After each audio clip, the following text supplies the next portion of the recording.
బయట వాన పడుతున్నది, ఇంట్లో మంచిగా ఏడి మిర్చి తినాలి. సో చూసిరు కదా నానమ్మ ఏం చెప్తున్నావు? ఓలాకి మనకేనా? ఓహో నానమ్మ మిరపకాయ బజ్జీలు వస్తుంది. బజ్జీలు జోరు పోతున్నావు అన్న, జోరు పోతుంటున్నావు నానమ్మ. మన ఇద్దరికేనా? ఓళ్ళకద్దా? ఇది నానమ్మ ఇప్పుడే 2 బజ్జీలు వేసింది, సేమ్ నానమ్మ లెక్కునే బక్క ఎండిపోయినట్టు. సో నానమ్మ మరి నువ్వు చిన్నప్పుడు బజ్జీలు పోతుంటావు, అప్పుడు పెళ్ళైనప్పుడు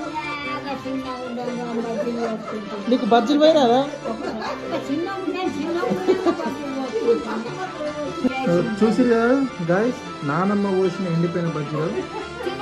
నువ్వు నేను ఎందుకు తిన్నాను? నువ్వు పోసిన నువ్వు ఒకటి నేను ఒకటి, ఇద్దరం తిందామని చెప్పినావా?